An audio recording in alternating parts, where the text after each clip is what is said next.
एक संत है अपने जाम्बोजी महाराज।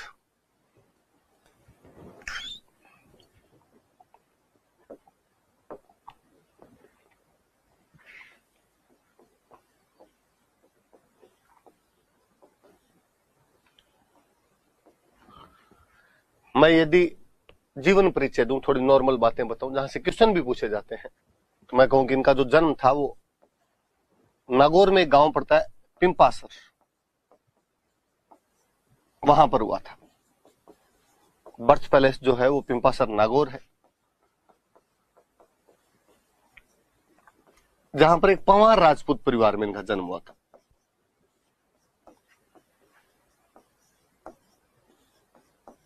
पंवार राजपूत परिवार में पैदा हुए थे। पिताजी का नाम हुआ करता था लोहड़ जी,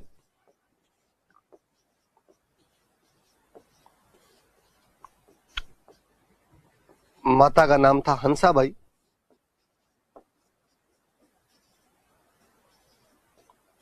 जाम्बोजी महाराज के खुद के बचपन का नाम था धनराज। चाइल्डहुड नेम जो उनका था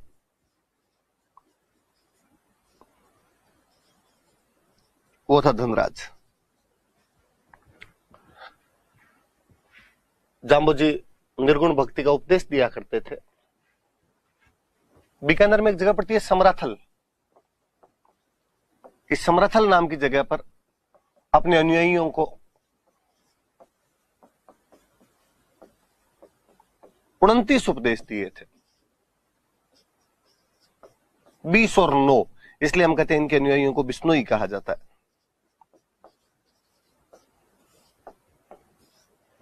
वहीं बीकानेर में एक गांव पड़ता लालासर, जहां इनकी मृत्यु हो गई थी। पास में एक स्थान पड़ता है मुकाम, जहां पर इनको समाधि दी गई और यही बाद में इनका मुख्य केंद्र बना, जहां पर आश्विन की अमावस्या को और फाल्गुन की अमावस्या को मेले लगते हैं।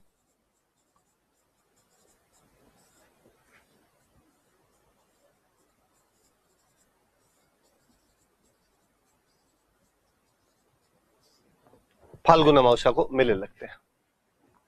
कुछ नॉर्मल जानकारी हमने पढ़ी कि जाम्बोजी महाराज का जन्म पिंपासर नागौर के गांव में पंवार राजपूत परिवार में हुआ।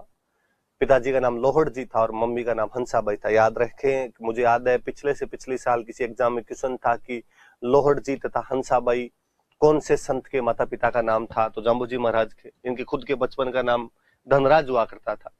बीकानेर में समराथल नाम की एक जगह है, मिट्टी का एक टीला है, जहां पर अपने अनुयायियों को 20 और 9 अर्थात 29 उपदेश दिए थे। 20 और 9 उपदेश के सुनने की वजह से इनके अनुयायी जो है वो बिश्नोई कहलाए। बीकानेर के लालासर नाम के गांव में इनकी मृत्यु हुई थी। वहीं पास में मुकाम नाम की एक जगह पर, मुकाम का मतलब ऐसे जगह ही होता है, स्थान ही होता है, वहां पर इनको समाधि दी गई थी, जो बाद में इनका मुख्य केंद्र बना, जहां पर इनका मुख्य मंदिर बना हुआ है जाम्बोजी महाराज का। आश्विन अमावस्या और फाल्गुन अमावस्या को वहां पर बड़े मेले लगते हैं मुकाम के अंदर। कुछ बातें और पढ़ते हैं। एक तो जाम्बोजी महाराज को विष्णु का अवतार मानते हैं कि विष्णु के अवतार थे। एक हम इनको वैज्ञानिक संत कहते हैं। अभी हम पढ़ेंगे कैसे क्या, अपने तो इतनी बात याद रखे थोड़ी कि इनको वैज्ञानिक संत कहा जाता है। दो चीजें, भगवान विष्णु का अवतार माना जाता है और इनको वैज्ञानिक संत, साइंटिफिक सेंट कहा जाता है। इनकारनेशन ऑफ लॉर्ड विष्णु और साइंटिफिक सेंट कहा जाता है, वैज्ञानिक संत कहा जाता है। कहते जब जाम्बोजी महाराज यहां पर थे तब दिल्ली में सुल्तान हुआ करता था सिकंदर लोदी, और सिकंदर लोदी इनके चमत्कारों से प्रभावित था, वो इनको मानता था। बीकानेर में अकाल पड़ गया था, हर साल अकाल पड़ते थे इस क्षेत्र के अंदर। पग पुगड़ धड़ कोटड़ोन, उदरज बीकानेर, भूलो चुको जोधपुर ठाओ, जैसलमेर वाली बात है। अपने यहां अकाल नहीं पड़ते तो किसके अकाल पड़ते? अकाल में सबसे भयंकर समस्या होती कि मनुष्य खुद तो जैसे तैसे करके जीवन यापन कर लिया करता, पशु मरने लग जाते। कहते जाम्बोजी महाराज ने सिकंदर लोदी के पास मैसेज करवाया कि सुल्तान पशु मर रहे हैं।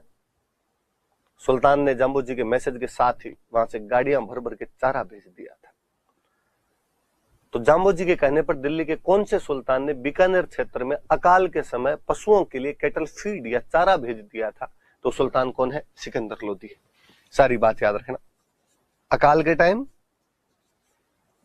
चारे की व्यवस्था की, कैटल फीड अरेंज करवाया उसने।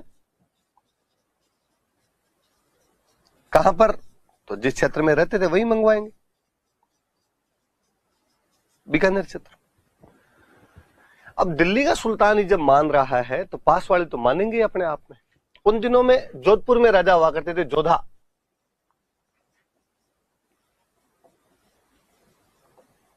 और बीकानेर में राजा हुआ करता था बिक्का। बाप बेटे दोनों अपने स्ट्रीम पढ़ा हुआ है। ये दोनों भी जाम्बू जी का बहुत सम्मान किया करते थे, दोग लगाते थे, महाराज ध्यान रखना।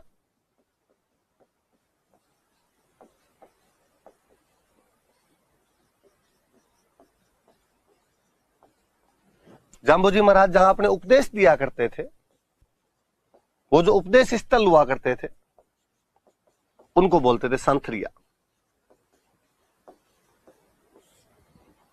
संथरिया कहते थे उनको। ये भी थोड़ा ध्यान रखना कि भाई उनके जाम्बू जी महाराज के जो उपदेश स्थल थे उनको क्या कहा जाता था, तो उनको संथरिया कहा जाता था। थोड़ी अलग सी बात है। मंदिर कहां कहां बने हुए? मुकाम में तो है बीकानेर में, एक बीकानेर में और जगह पड़ती है जांगलू, दो जोधपुर के अंदर जगह, एक है रामड़ावास और एक जांबा। नीचे वाली दोनों जगह जोधपुर, ऊपर वाली दोनों जगह बीकानेर। यहां पर जाम्बू जी महाराज के जो मुख्य मुख्य से मंदिर है वो इन क्षेत्रों के अंदर बने हुए। शिक्षाएं पढ़ लेते हैं हम जाम्बू जी महाराज की। क्या क्या टीचिंग्स दे के गए थे, क्या बातें बता के गए थे। नॉर्मली निर्गुण भक्ति वाली वो बातें तो बताई थी, पर मैंने शुरू में एक लिखा कि वैज्ञानिक संत थे, तो बंदे ने यार उस टाइम कहा कि हरे पेड़ पौधे नहीं काटे जाने चाहिए। जब दुनिया ग्लोबल वार्मिंग का गए नहीं जानती थी, एक बंदा कितनी साइंटिफिक बात कर रहा था। ग्रीन ट्रीज जो भी है, हरे पेड़ पौधे जो भी है, वो नहीं काटे जाने चाहिए, नहीं काटे जाने चाहिए।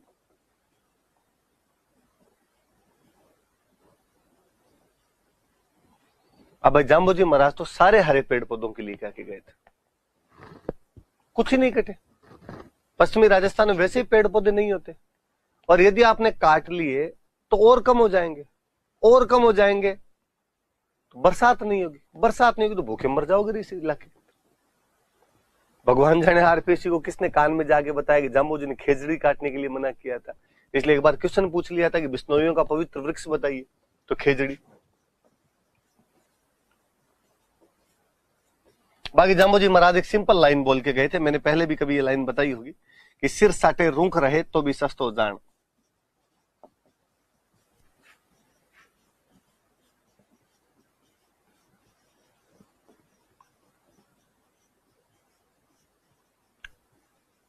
सिर साटे रूख रहे तो भी सस्तो जान। यदि एक सिर के बदले में एक पेड़ बच जाता है, साटे मतलब बदले में, रूख मतलब पेड़, सिर के बदले में एक पेड़ बच जाता तो भी सौदा महंगा नहीं है, सस्ता है। और मैं कहता हूं कि पेड़ बचाने के लिए एक सर नहीं कटा था। उस भाद्रपद शुक्ल 10वीं विक्रमी संवत 1787 के दिन अमृता देवी बिश्नोई के नेतृत्व में उस खेजड़ी नामक गांव में 363 लोग उन पेड़ों को बचाने के लिए शहीद हो गए थे। जाम्बू जी महाराज की एक सिंपल सी लाइन को चरितार्थ करने के लिए उनके अनुयायियों ने विश्व का ना भूतो ना भविष्यति वाला वो बलिदान दिया था। सिंपल सी लाइन की सिर साटे रूख रहे तो भी सस्तो जान। एक लाइन और बोल के गए कि जीव हिंसा नहीं करनी चाहिए, एनिमल किलिंग नहीं होनी चाहिए भाई।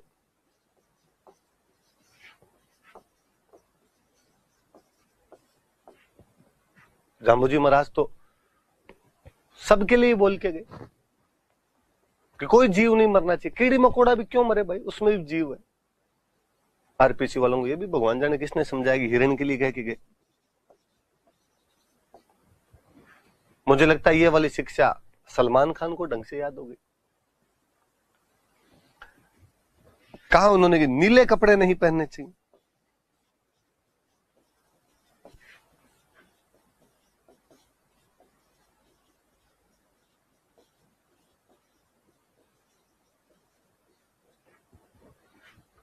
ब्लू क्लॉथ्स हो वो नहीं पहने जाने चाहिए, नीले कपड़े नहीं पहने जाने चाहिए। नॉर्मल सा गाढ़ा रंग है, पश्चिमी राजस्थान में धूप ज्यादा होती है, सूर्य की किरणों को अधिक अवशोषित करेगा, गर्मी ज्यादा लगेगी, साइंटिफिक सा रीजन है, इसलिए वो साइंटिफिक सेंट है। नीले रंग को वैसे भी सनातन संस्कृति में एंटी एनर्जी कलर माना जाता था कि नीला रंग जो होता है वो आपकी शक्तियां खींच लेता है, उर्वर क्षमता समाप्त करता है नीला रंग।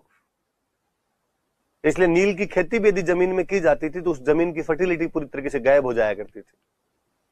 अक्सर सुनते हैं कि पहले जब सर कटने के बाद में धड़ लड़ा करते थे, उन धड़ को गिराने के लिए उन पे नील के छींटे मार दिया करते थे। यदि कोई महिला अपने पति की मृत्यु के बाद में सती होना चाहती थी, घरवाले समझाते कि सती नहीं होना चाहिए, क्या करेगी, पर उस समय चूंकि वो भावावेश के अंदर होती, वो जिद करती कि मैं सती होंगी, अक्सर ऐसी महिलाओं पर नील के छींटे मारे जाते, कहते हैं महिलाओं का जोश ठंडा पड़ जाया करता था। कुछ भी हो, पर नीला रंग एंटी एनर्जी कलर अपने समाज में जरूर माना जाता था, राजस्थानी समाज में। इसलिए उन जाम्बोजी महाराज ने भी कहा नीले कपड़े तो मत पहनो यार कम से कम। और आज भी गांव के अंदर अक्सर यदि महिलाएं तो नीले कपड़े पहन ले तो डोकरियां मना कर देती है, अभी भी नीला तो नहीं पहनना चाहिए। मध्यकाल की बात है, विडो रीमैरिज नहीं हुआ करती थी। बंदे ने कहा कि भाई विधवा विवाह किए जाने चाहिए, विधवा विवाह को प्रोत्साहन दिया।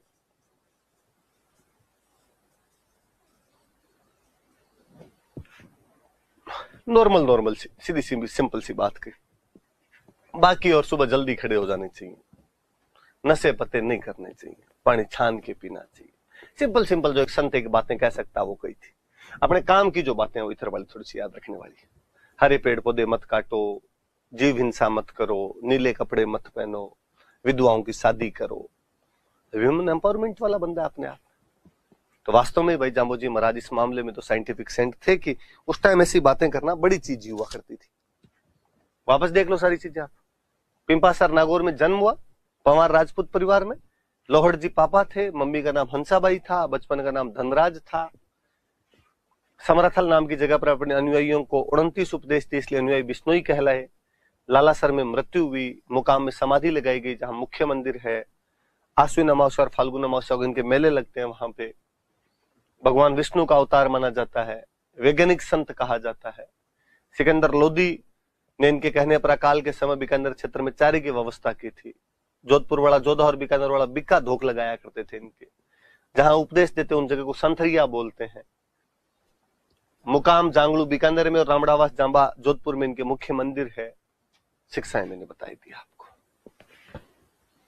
ये जाम्बोजी महाराज की बेसिक बड़ी सी बातें हैं, याद रखने वाली सी बातें हैं।